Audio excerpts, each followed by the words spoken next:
ওয়ালাইকুম দর্শক, কেমন আছেন সবাই? আজকের একটা টপ খবর বলতে পারেন। খবরটা কি? আওয়ামী লীগের ঝটিকা মিছিল কোথায় হয়েছে?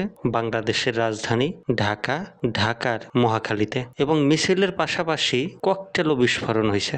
সরকার 5 মাস হয়েছে ক্ষমতায় আসছে, এর মধ্যেই দেখেন আওয়ামী লীগ ককটেল বিস্ফোরণ করে মিছিল মিটিং করছে। গ্রেপ্তার হয়েছে 4 জন এবং দেশের বিভিন্ন স্থানে কিন্তু এমন খবর উড়ে আসে বিভিন্ন প্রান্ত থেকে।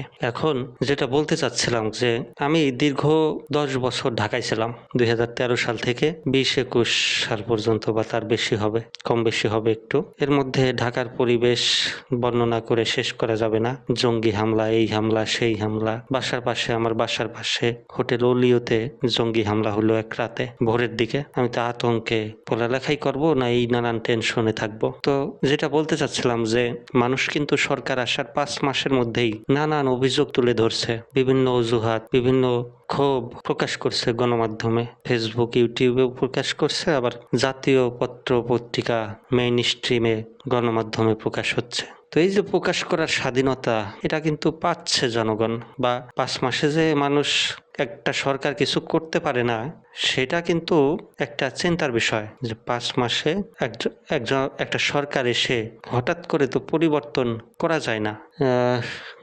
যেই চেয়ারে বসবে সরকারের লোকজন, মন্ত্রী এমপিরা, সেই চেয়ার পরিষ্কার করতেই তো 5 মাস লাগে। কি বলেন আপনারা? এর মধ্যে একজন কন্টেন্ট ক্রিয়েটর দেখলাম, জুয়েল, মানবতার ফেরিওয়ালা, সে দেখলাম যে চিল্লায় বলতেছে, তারেক রহমান আপনি একটা পদ্মা সেতু করেন। পদ্মা সেতু কি মুখের কথা দর্শক?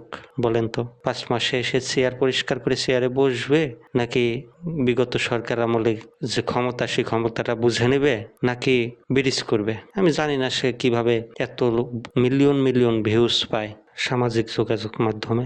তো যেটা বলতে চাচ্ছিলাম দর্শক, সেটা হচ্ছে আওয়ামী লীগের আমলে 15 বছর 16 বছরের যে অভিজ্ঞতা আমি দেখছি, মানুষ সরকারের দুর্নান্ত বাড়ির কাছে নিজেরা কথা পর্যন্ত বলতে পারে নাই। নিজেরা যে মনে মনে বলবে, সেই বলাটা পর্যন্ত অনেকেই বলতে পারে নাই। কি বলেন, পারছে? হ্যাঁ, একদম শেষের দিকে এসে, ক্ষমতার শেষ প্রান্তে এসে মানুষ বলতে শুরু করেছিল সামাজিক যোগাযোগ মাধ্যমে, ফেসবুক, ইউটিউবে। গণমাধ্যমে অতটা প্রকাশ করা হয় নাই।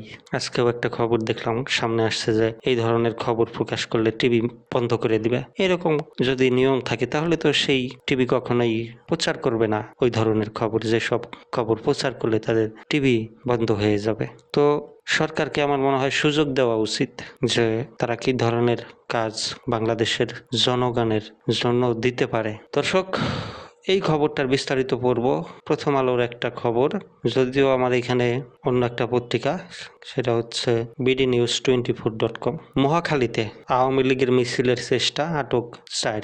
কার্যক্রম নিষিদ্ধ থাকা আওয়ামী লীগের মিছিলের প্রস্তুতিকালে ঢাকার মহাখালী থেকে 4 জনকে আটকের তথ্য দিয়েছে পুলিশ। দর্শক, বিএনপি কিন্তু অনেক ধৈর্যের পরে ক্ষমতায় আসছে। তো তারা কিন্তু এই ধরনের মিছিল মিটিং করার সাহস প্রথম দিকে তো করেই নাই, শেষের দিকে এসে হয়তোবা একটু মিছিল মিটিং করছে তারা। মঙ্গলবার দুপুর 1:30টার দিকে মহাখালী জনস্বাস্থ্য ইনস্টিটিউট সংলগ্ন মুক্তিযোদ্ধা গলি থেকে তাদের আটক করা হয়। বাকিদের ধাওয়া দিলে তারা একাধিক ককটেল বিস্ফোরণ ঘটিয়ে পালিয়ে যায় বলে জানান বনানী থানার পরিদর্শক মোহাম্মদ মেহেদী হাসান।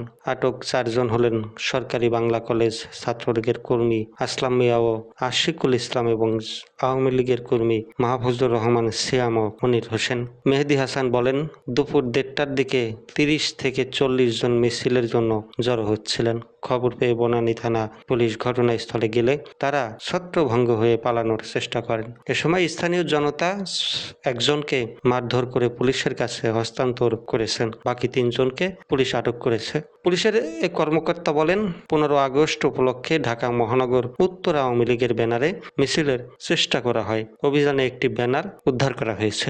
ঘটনাস্থল থেকে বিস্ফোরিত ককটেলের আলামতও জব্দ করা হয়েছে বলে জানান তিনি। জুলাই আন্দোলনে ক্ষমতা হারিয়ে সালের 5 আগস্টে দেশে ছেড়ে ভারতে চলে যান আওয়ামী লীগ সভাপতি শেখ হাসিনা। এরপর থেকে একে একে গ্রেপ্তার হতে থাকেন আওয়ামী লীগের মন্ত্রী, প্রতিমন্ত্রী সহ শীর্ষ পর্যায়ের নেতা ও প্রভাবশালী সংসদ সদস্যরা। আওয়ামী লীগের সঙ্গে জোটে থাকা অন্য দলগুলোর কয়েকজন নেতাকেও গ্রেপ্তার করা হয়। আওয়ামী লীগের বাকি জ্যেষ্ঠ নেতাদের অধিকাংশই রয়েছেন আত্মগোপনে, ফলে নিয়মিত রাজনৈতিক কর্মসূচিতেও তারা নেই। আন্দোলন দমাতে শত শত মানুষকে হত্যার মতো মানবতা বিরোধী অপরাধের অভিযোগে শেখ হাসিনা সহ আওয়ামী লীগ নেতাদের বিচার চলছে। আর সেই বিচার শেষ না হওয়া পর্যন্ত দলটির সব ধরনের কার্যক্রমে নিষেধাজ্ঞা আরোপ করা হয়েছে। তবে মাঝে মধ্যে ঢাকা সহ সারা দেশের বিভিন্ন স্থানে আওয়ামী লীগ কর্মীদের ঝটিকা মিছিলের খবর আসে। এসব মিছিল থেকে কখনো ধরপাকড়ও করার কথা জানায় পুলিশ। দর্শক, আওয়ামী লীগের এই ঝটিকা মিছিল আপনি কিভাবে দেখছেন অবশ্যই কমেন্ট করে জানাবেন। আমার চ্যানেল যারা এখনো সাবস্ক্রাইব করেন নাই অবশ্যই চ্যানেল সাবস্ক্রাইব করবেন। সবাই ভালো থাকবেন, সুস্থ থাকবেন। আসসালামু আলাইকুম।